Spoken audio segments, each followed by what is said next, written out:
Actors, we've all got issues, so let's talk about them. I'm your host, Juan Ayala, and this is Actors with Issues.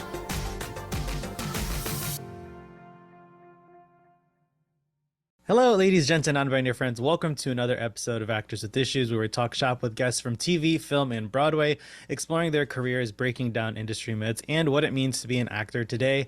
I am your host, Juan Ayala. Thank you so much for joining us. Today, we are joined by three of the stars of Open to It, a new comedy series that made its premiere on OutTV on January 2nd, and you can catch new episodes on Tuesdays through January 16th. Please welcome series star and creator Frank Arthur Smith, and stars Tim Wardell, and welcome back, Jason Caceres. Gents, thank you so much for being here. Welcome. Thanks for having us, Juan. So first off, huge congrats to you guys. I binged the first 3 episodes like many have already and absolutely love the show and just what y'all are exploring with such a funny, light touch, and it feels just very real and honest while also being really fucking funny. Like just the way you guys handle things is so great. So in ways that we haven't really seen depicted anywhere. Obviously, we know there's a huge lack of representation of queer people in media, and if it's in comedy, we're often the butt of the joke and whatnot. So seeing it represented this way has been really cool. So firstly, here we keep the butts and the jokes separate. So well, I was gonna say our butts are the jokes. So that's My butt is very, very serious. I don't know the series, but it takes a lot of hard work. Jason didn't pay me to say this, but he has been accused of having a butt double before. And that is false information. How it is dare they? My butt. The nerve. So Frank, getting the series off the ground from paper to premiere, what was that whole process like, getting the show off the ground? Oh, so many tears. No, it's been a long time coming. I was working on a Showtime series where the lead was also the writer and director, and that's what first inspired me to be like, what smutty story do I have in me? And so it sort of grew from there over a number of years. And like I've been inspired by a lot of gay series. Like there's plenty of good, fun stuff out there, like Eastsiders, The Outs, like Please Like Me, that explore polyamory. But I felt like it was often done in a more dramatic fashion. And I was like, there's been some sexy, stupid stuff that's happened to me. Why not put it on screen? So here we are. And Tim and Jason, what was your involvement process like? Was it sort of the traditional audition process, or were you involved like during development or earlier on? I auditioned, yeah. So that's how I got on board, was just through cold auditioning. And Frank was like, I think you could be my TV boyfriend. And I was like, great, thanks. Specifically against the other actors, I was like, they played a little too nice and like we were reading the same energy. And I was like, Tim's enough of a bitch. This will work. I knew it would come in handy one day, me being a bitch. I'm pretty sure, didn't you say you went home to Eddie and were like, I think I played that too bitchy? I think so, yeah. I was like, I was kind of a little too snarky, but it worked. Mine was the same. I think the first audition was a self-tape, if I remember correctly. Yeah. I think you called back maybe like 3 or 4 other Princetons. Mm-hmm. I did not think I was going to get it. So I was like, you know what? Screw it. I'm just going to toss this one and went in with a very ridiculous, silly attitude. I may have been the only actor to take my shirt off and toss it at Frank's face, which made it into the final edit. Yeah, that is absolutely right. And Tim did something, I was about to say similar, no, but something Tim did in the audition made it into the final edit too, and even the trailer when he was like, when I was like, name one guy who's hotter, it's just scripted as you, but Tim like kept like saying you, and like pursuing me across the room, and I thought that was like adorable, and that ended up, making it in. And I've been harvesting their ideas and positioning them as mine ever since. You think we'd get writing credits? You think? And you'll have some great guest stars throughout this, hopefully first of many seasons. You have some Drag Race legends like Manila Luzon, Pandora Box, Honey Davenport, Laganja Stranja. What was it like working with them and getting them involved? Was that sort of a easy process? And I have a follow-up question to that. So we'll start there. Yeah, they're all wonderful to work with. We've worked with every one of them multiple times now. And in fact, we're filming with them again at the end of February for our Pride special, which is about a drag queen story hour that gets interrupted by protesters. So it's sort of a more serious episode, but like they're all very down. Laganja's directing it, and I'm very excited by that. But it was a different process to get everyone on board. Like Laganja, it worked out really well where I was like, I was so nervous because I wrote her agent and I was like, "Ugh, there's no chance he'll write me back." And he was like, "Wouldn't you know it? She's flying into town the night you need her." And I think he'd like written it off as a travel day. So he was like, "Great, she can take a gig." And I was like, "What?" So that was very cool. Pandora I met through a friend and she was awesome and very down. And then Honey, I also met through a friend. And finally, Manila, Jason deserves all the credit. How did we convince Manila to join the show, Jason? Oh God, we have never told this story. You can tailor it thus. This You won't be is, contradicting yourself. you know what? Whatever. Doesn't paint me in the best light, but it's fine. So we went to DragCon together to promote the first 3 episodes Yep. of Open to It. Yeah. We had a booth, we had flyers, we were handing out stuff. Now, the thing about DragCon is that the drag queens all have alcohol behind Sure the do. booth that they're hiding from other people. And I had previously worked at DragCon as a model before, so I knew a few of the drag queens. So I ran into Manila and she called me over. And I was like, Frank, you gotta come. Manila has alcohol. So we went to the back of Manila's booth. I was a little toasted by this point. And I think my memory is a little foggy about what happened next. But what I recall is me going, you know, what would be great, Manila? You should be in our show. Frank, she should be in the show. Right, Frank? And then that's what happened. So what I went home and did, because there was no part for her. We were filming in a week. And I was like, I Wow. literally don't have anything. So I like ran home to the script and I was like, shoot. And I like called Kim, who plays one of the women. I was like, Kim, can I cut your scene in half and give half of it to Manila? And she was like, sure, why not? So I like quickly re-edited, like rewrote her scene and like expanded it a little bit and gave it to Manila. And she was like, this is funny, great. And all because Jason offered her a part that did not exist. Sorry. But hey, look at what we've created. I was just watching her footage from season 2. She's hysterically funny, and she and Jason She's play so very good. well off each other. They're like roommates on the show, and like she shows actually a very tender side with him while also like ribbing him properly. It's a good time. I So there's love her. already a season 2 being shot. It has all been shot except for the Pride special, actually. So awesome. we have half season 2 edited, and half was just filmed, and we are editing now. Is there is it TBD when that'll be coming out later this year? So the Pride special, which sort of is between seasons 1 and 2, that'll come out in June, actually. And season 2 will be out either late this year or beginning of next year. Awesome. But we'll be doing festivals and like screenings starting middle of the year. So Pride Month could be very special and gay for all of us. Let's find out. And are there any storylines that you haven't explored or put into the show yet that you are hoping to in future episodes, or maybe personal stories that you haven't put on the show yet? Tim recently became a father, and I want his baby to be on the show. And how that baby would factor into the show That's his is crib right there. I want to I want to do I'm a in his story. room. I want to do a storyline where like I'm really afraid of being judged by my brother on the show, and then it turns out that my brother is also a giant man horn. We have that in common. But that he basically like leaves his baby for us to watch while he's just going and getting laid. And so we're kind of like, and then a friend wants to come over our place and we're like, we have a baby. We can't have someone over. What is this what being a parent's like? I haven't heard that yet, so great. I'll think about that. Tim's absolutely not lending us his baby for that Frank episode. already included Tim's Yeah, and has not asked permission. It's just like, Tim, your baby's in the show I'll just now. show up to set one day and Shay's there, and it's like, what? I'll be like, Naisha, can you grab some inserts? Our cinematographer, Naisha, she's great at like stealthily just grabbing footage. And I'll just be like, just get Shay right now. Get Shay. Some B-roll. And so on our show, we often talk about sort of like lessons learned throughout specific projects and whatnot. So what was the takeaway for each of you after working on not after, during, as it's an ongoing process, but what have you taken away from it? What have you learned while working on Open to It?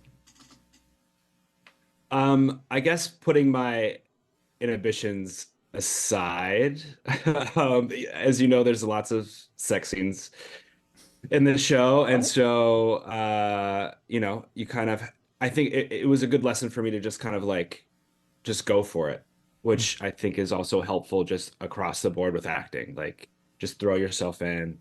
And so that's been very helpful, I think, after I've already, like after I've gotten rid of that kind of, I don't know, mindset, I guess, from the start of the show.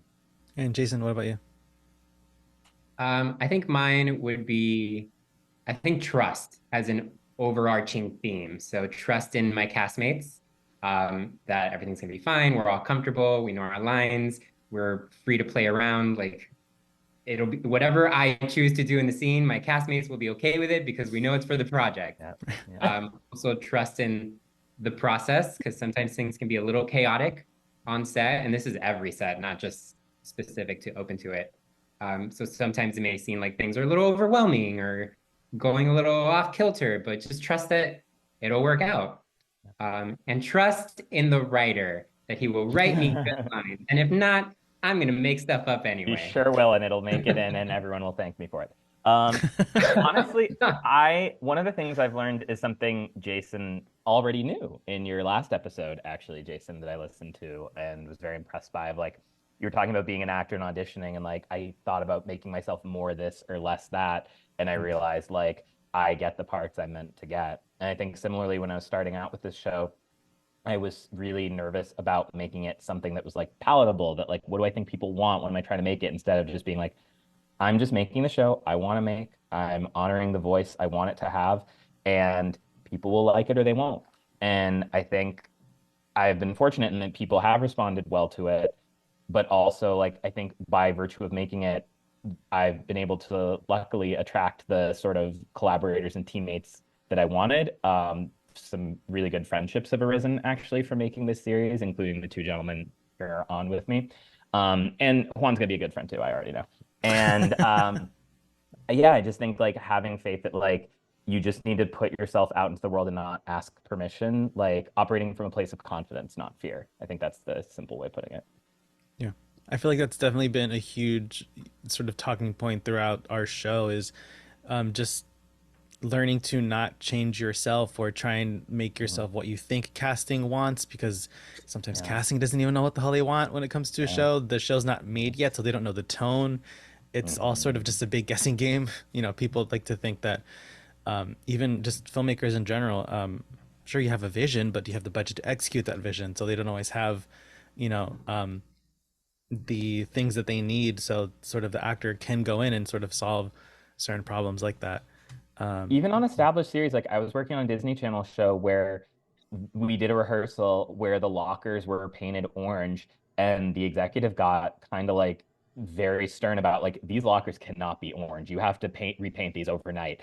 And I in the moment was like, that's dumb. I can't believe someone is getting upset about this. But the next day when I saw it against the characters' costumes, I was like, oh shoot, it really did need to be repainted. That didn't look right before. And I was like, sometimes you gotta trust the process. Like this is what it had to be. I'm sure none of the painters felt the way I felt because I just got to wake up and see it different, but you know. Well, orange is a Nickelodeon color. I mean, so- orange That's is what a I was bad gonna say. color. I'm like, they were definitely thinking Yeah. like, we can have orange lockers. It's Nickelodeon. That's not us. We're blue. That was the note behind the note, I think, is stop being Nickelodeon. Right. Yeah, yeah. Also, who let you near a Disney Channel show? It was before I was gay. Before. And for each of you, what advice do you have for actors who are looking to, you know, create their own web series? Because I feel like that's still a great way for actors to create their own work. Not everyone wants to turn to social media and create funny TikToks. They want to create something longer form and actually tell a story. So what advice do you each have for an actor who wants to maybe delve into writing, producing, or just creating their own content? I mean, you just have to do it. I mean, you read a lot of scripts. If you want to start writing, you have to know how to write a script. I mean, that's the basic thing. So I think I going back to what Frank was saying, like just trust in yourself and kind of follow your instincts and not worry about what anyone else is saying, and just put your head down and do it.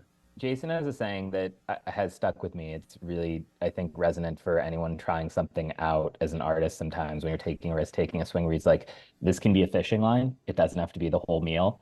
I think it's so easy to get wrapped up in one thing and think this has to be my magnum opus. But like I often say, and I mean it, if I'm making my best thing now, I'm going to hate my art for years to come. Like I want to like on age 100 be like making my best thing on my deathbed. And so I would say like, I do think I'll give one pragmatic piece of advice and one more philosophical one. The pragmatic one would be if you can somehow crowdfund a fuller length episode, like over 20 minutes for comedy, I do think that is the most valuable. That's the feedback we've gotten every now and then when someone has said no, of like kind of like, oh, it would have been great if it had been 20 to 25 minutes. So I think like that can help. I absolutely understand that's more money, but I just think like if you want it to have utility, that is absolutely an asset, the greater length. But if that's not in the cards, then I would say whatever you make, be it 2 minute, 5 minute episodes, just make sure it has the voice you want it to have and represents you the way you want it to, for exactly Jason's reasoning of like, even if like, okay, its destiny is just to be on YouTube or TikTok or Instagram, like that it's still someone can see it and be like, I know who this person is. I get their sense of humor, or I get like what matters to them. Like I know how to work with this person. I would say my advice is don't overthink it. For some reason, artists are conditioned to question themselves at any given moment in their life Mm, that like other professions are not. Like we instill confidence in lawyers, we instill confidence in doctors, but we instill self-doubt in artists for some yeah. reason. And write to what you know. Everybody's so caught up and concerned with making the best project, and it has to appeal to everyone, and they Mm, end up losing a part of their identity. yeah. Whereas you already have a story. If you've made it this far in your life, things have happened to get you here. And most of those things are comedic or dramatic.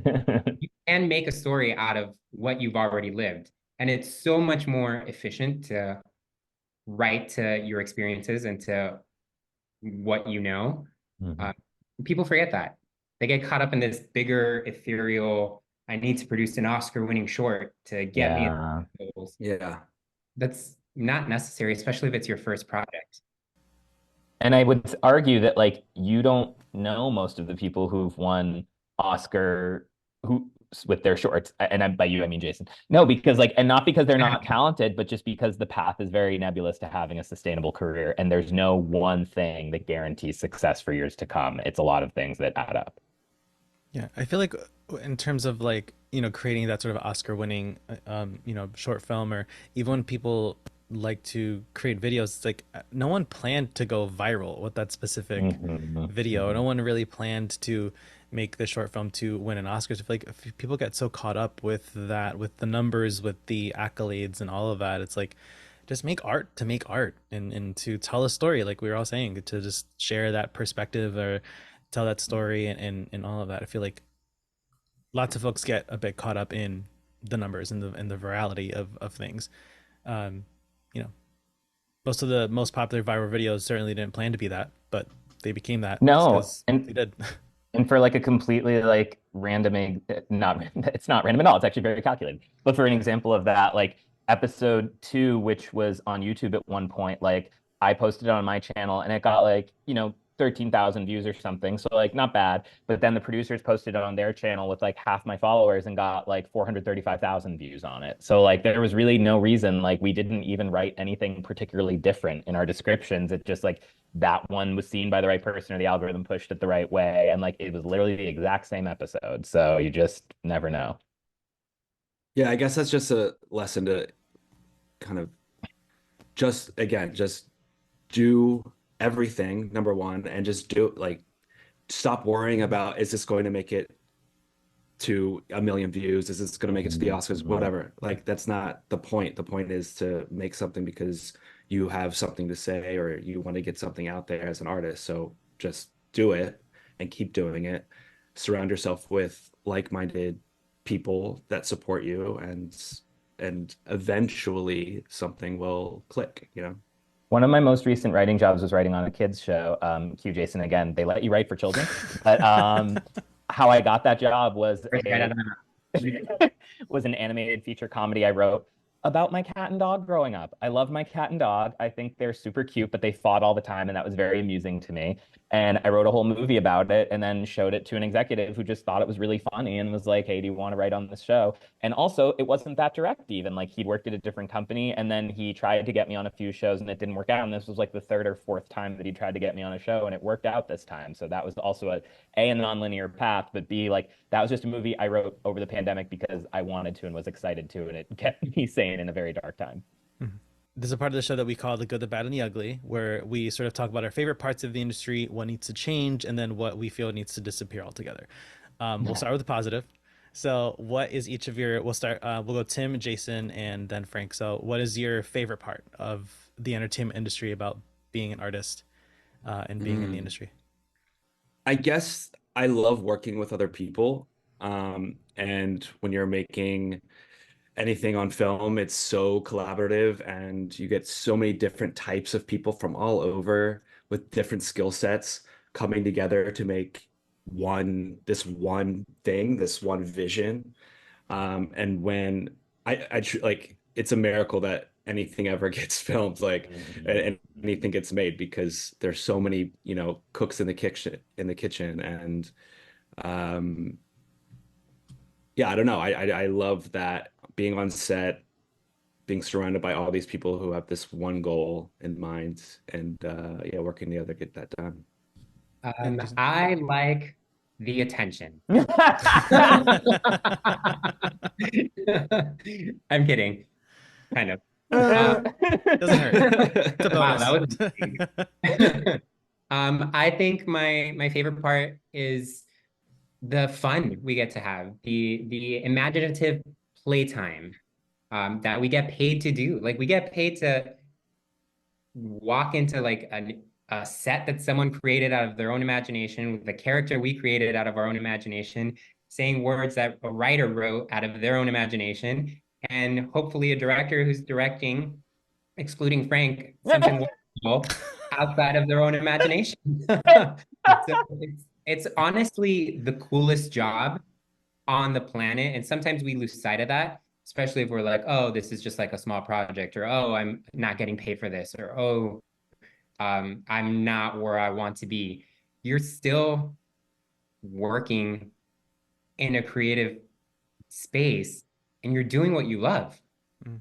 People work their entire lives at a 9 to 5 job that they hate, and then they come back home and they're miserable, and excluding Tim, come back to their terrible kids.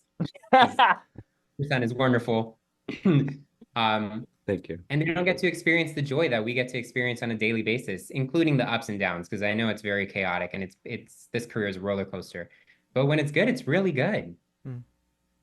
I have to sort of remind young actors a lot that like no matter where you are in your career, there are people who want to be where you are. When we're always like, oh, I'm sick of booking co-stars, I want a guest star. There's an actor who hasn't booked anything who wants a co-star. When you're like, I want a series regular, there's someone who's never booked a guest star, who's stuck in the co-star world, who wants to move forward to where you are. That's like always important to sort of like look behind you and be like, oh, look at everything I've done so far, rather than like look at everything I haven't, because there's way more we haven't done than what we have. Yeah.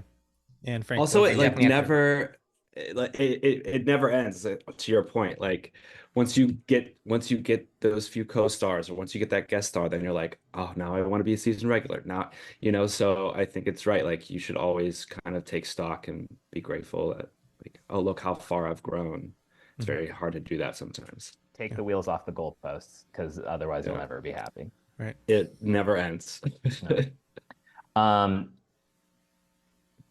I think just that there are so many talented people in so many different ways. Like, and I love that like there are people who do so many different tasks that all add together. Like Tim said, it's a wonder anything gets made sometimes when you need so many people to collaborate and have uniformity of purpose to make it happen. But like, I mean, watching our sound mixer and boom operator work together, they're like so fast with getting people mic'd up and then like in hiding in the right places to capture the sound. I'm just in awe of them. I'm like, and like sometimes I was watching the daily footage back and I was very amused by myself because she was asking for the director. She was like, "Can you see me?" And I go, "Yeah, I can." And then I was like, I was looking straight at her when I said Oh, that. I remember was like, that. she was not asking if she became invisible. What is wrong with you?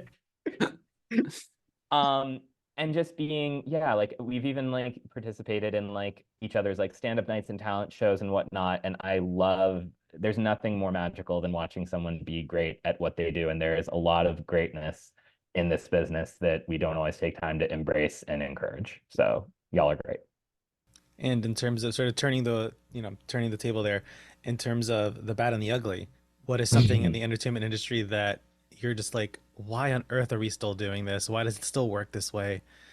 And that needs to change. Great. Tim I have starts a off. list here. Brings out a scroll. Oh my God. What needs to change?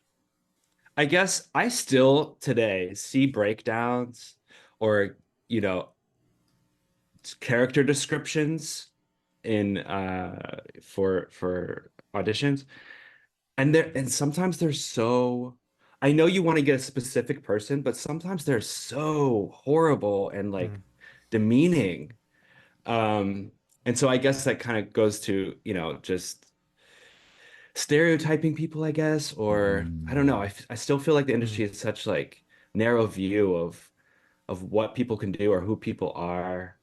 Um, and it's getting better. I mean, it's way better than what it was, but I don't know. I guess it's that it's just so hard in LA or on film when you need someone for one specific character trait, but to be like, oh, this character would, they probably are going to get divorced and they're, the size of an elephant and all these horrible things that they're a clown. Like I've heard some crazy things in character descriptions where I'm like, why would you put that down and send that out? Like someone actually approved these things. Right. I don't know. So I guess it's the stereotyping, the pigeonholing, um, just a narrow view of people in the industry, which this frustrates me. Mm. And Jason, what about you? So many things that I think need to change, and so little time. Uh, to piggyback off of Tim, I think the casting directors are wonderful. They go through thousands upon thousands of submissions a day. So I understand the necessity. I applaud them. It's thankless work. I mean, they don't even really have a union. The CSA is not a union. It's just like a membership club, from my understanding. So they definitely need a bit more credit. I do find it funny when I see casting notices on sites like Actors Access or LA Casting that are seeking real people only and not actors. And that always kind of like rubs me the wrong way a little bit because it's like, you're posting this on Actors Access. What do you Yeah. mean real people only, no actors? Right. Actors are real people. Acting I is don't the know. job, it's a profession. We do have lives outside of acting as well. We are a full, realized individual. Also, not the best place to post that.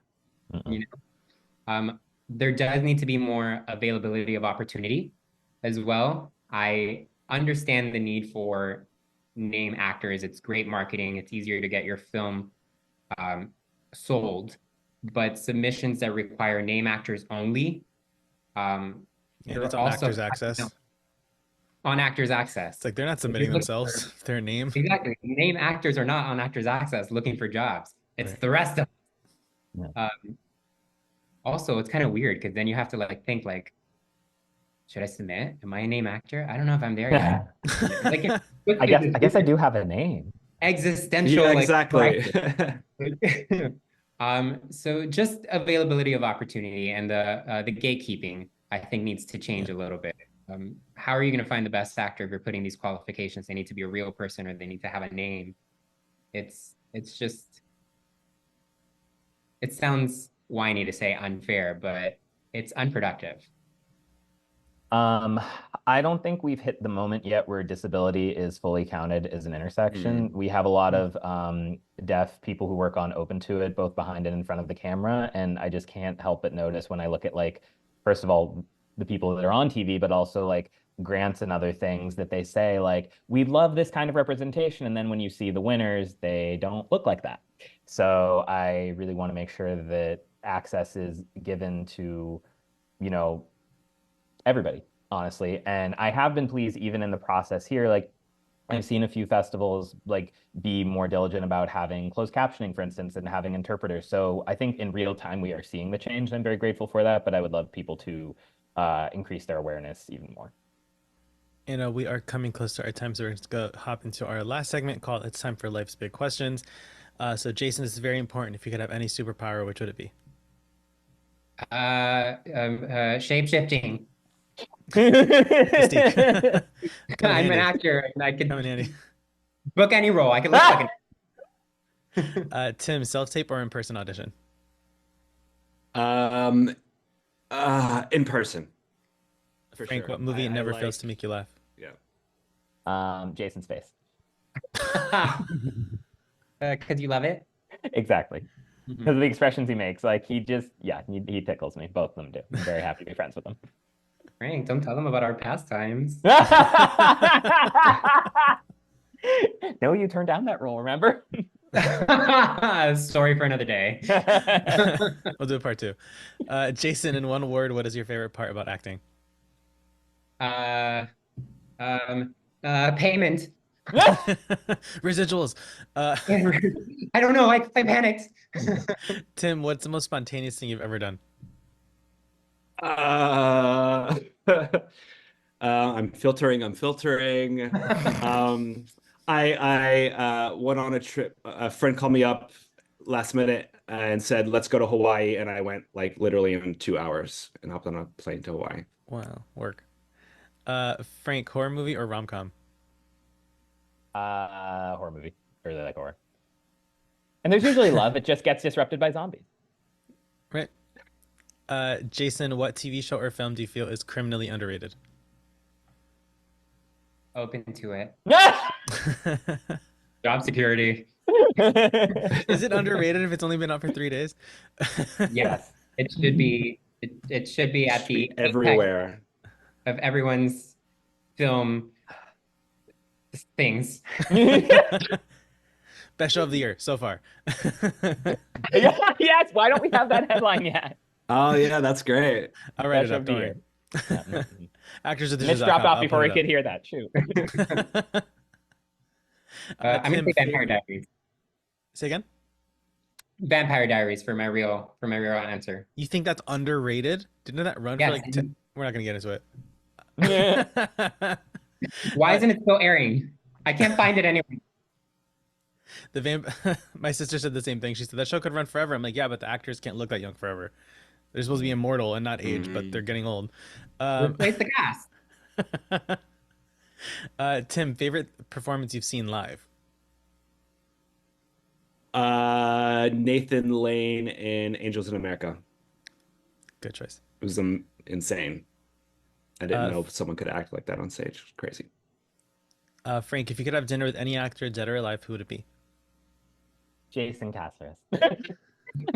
He's dead and alive. It's great. I know. It's A not weird intersection. Undead is why Yeah. he hasn't aged. Yeah. undead.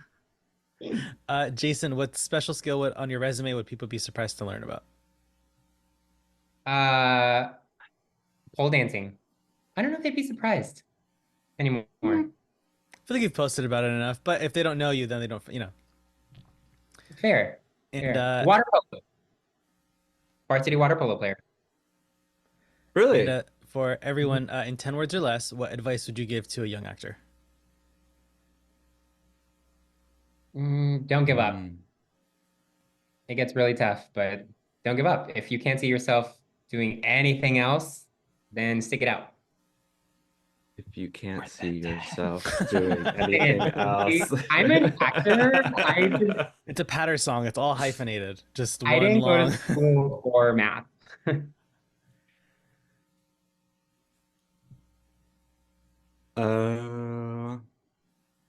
Know yourself. Know who you are and what you bring to the table.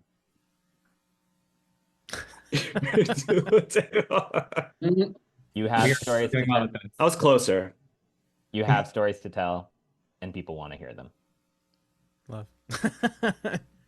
I would replace even one with need. You have stories to tell, and people need to hear them. Okay. Love. Awesome. Well, everyone, thank you so much for taking the time to chat with us today. And everyone who is listening, everyone who's watching, make sure to watch Open to It on OutTV. The first 3 episodes are out already. By the time this episode airs, I think the 4th one will be out, and then new episodes every Tuesday until January 16th. And thank you all so much for joining us today and for chatting about the issues and for sharing your stories about the show. Really, really appreciate it. And thank you all. Thanks for joining us. Be sure to subscribe to Actors with Issues on Spotify, Apple Podcasts, or wherever you get your podcasts, and visit our YouTube channel for full video interviews. Actors with Issues is executive produced and hosted by Hawani Ala. See you next time.